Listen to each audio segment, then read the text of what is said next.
Hi, my name is Gary, and welcome to this mini-series video on resilience. In this video, I'm going to cover off some of the apps that are available to you to improve your self-awareness and your resilience. Now, we tend to think of resilience in a physical sense, our ability to complete something when we're facing adversity, but resilience mostly applies to what the mind is capable of. The quote that you've got on screen is by one of the co-founders of one of the apps that we'll cover off. And that really talks to that. So we can't change every little thing that happens to us in life, but we can change the way we experience it. And covering meditation and mindfulness is the way that you can start to equip yourself with the tools and techniques to do that and experience things in a different way. Now, with a resilient mind, we can manage our thoughts, our emotions, our energy far better when we're faced with stressful situations or challenging situations. So ultimately, the end goal is that we've got the ability to remain cool and calm and collected no matter what we're up against. And it's about learning those practices and going through that process to master resilience. It's not something that's going to happen overnight. It takes mindfulness and self-awareness, and specifically through meditation, that's how you start to cultivate that mental toughness.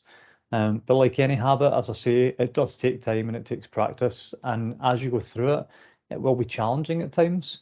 It will be difficult to sit with the discomfort of some of the thoughts and the feelings that it can create.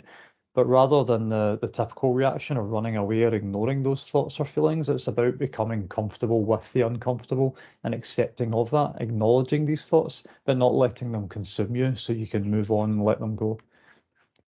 Now, as we're talking about apps, and we're not going to go into lots of different applications, I don't want to overwhelm you. There are literally hundreds of applications in this space. I'm going to focus on two core ones with two supplementary ones. But when we're talking about technology, it's a strange one because ironically, a lot of people blame technology for the reduction in people's attention. They blame social media for distractions and notifications that impact the ability to be mindful. But these aren't solely to blame for the decline in mental health. Our self-awareness is contributing too.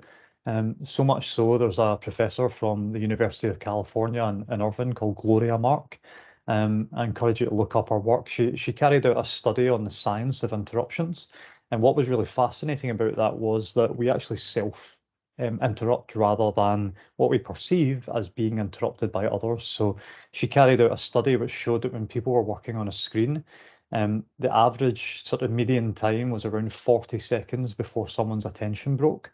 Now, you really think about that as 40 seconds, but then if you layer that statistic with Harvard Business Review's study of how long it takes us to refocus on the original task, that's now up to 25 minutes for you to refocus on that original task. So you just think of the time that you've lost, the ability to do your deep focus work by not being present and by distracting ourselves. So these tools will certainly support you in terms of the practices, but it's going to take that extreme act of self-awareness to notice these distractions and maybe take some more extreme steps around tech breaks and your relationship with your devices and looking at that too, which we'll cover with the supplementary tools as well.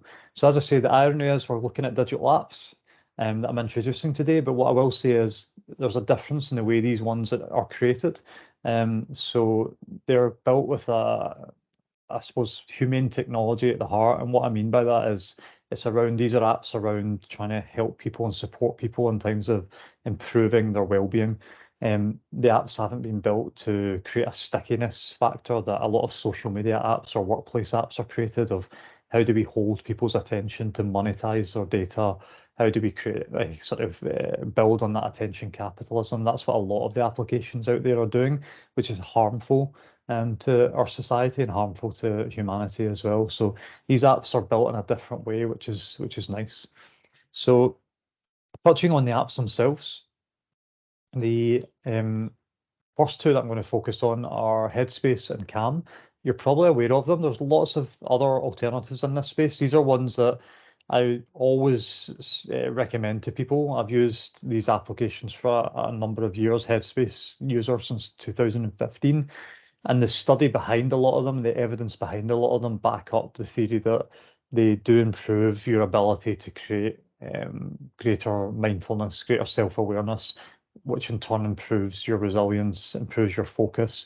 the last study that they did showed that if people just did 10 minutes of meditation a day for 30 days, their resilience went up 11%, their focus went up 14%, and you can only imagine over time how that improves further.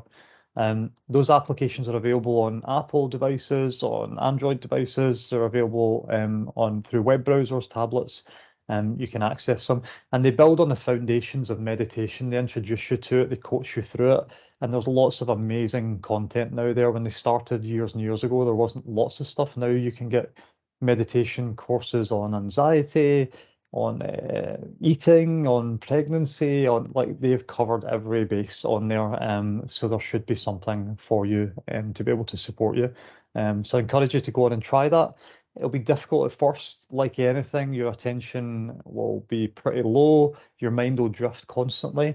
What I'd say is don't give up in those moments. That's the whole point of doing this. I'm 7 years into these, using these applications mostly on a daily basis, and my attention still breaks, my mind still wanders, but I've got a greater ability to notice that and bring myself back, which is what this is all about. So yeah, I really encourage you to try those apps out as well. And then the supplementary ones that are available to you they're a little bit more playful, but they've got a lot of purpose behind them. So one's called Opal and one's called Forest. Um, they're really to help you with your relationship with your device. So if we think of like devices like mobile phones, they're literally just a piece of glass, plastic, metal. But a lot of people become very attached to their phones. If you imagine how you feel when you lose your phone, a lot of people get anxious because they're very dependent on them. But what we're trying to do here is change the relationship with your device so that you don't have those feelings and you can take those tech breaks so that it really helps you be a lot more present and which will help in terms of your calmness and your self-awareness too.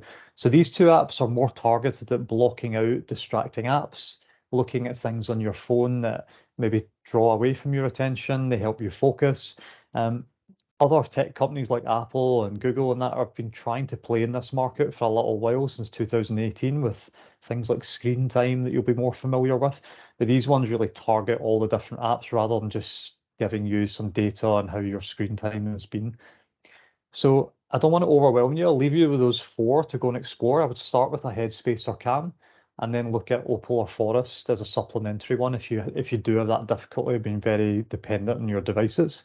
But my final thought is when you're trying these apps, just remember it's a process. It takes a lot of time. It may feel like it's not working, but with practice, you'll really start to improve the skills and techniques that will help you in the moments that matter. And I speak from experience there that there's been times where a difficult moment's arisen to me, and that's when I've been so glad that I've practiced these skills because then I'm then able to lean in and utilize them, and which really helps me. So, good luck in your journey. I hope it's great, and thanks for listening.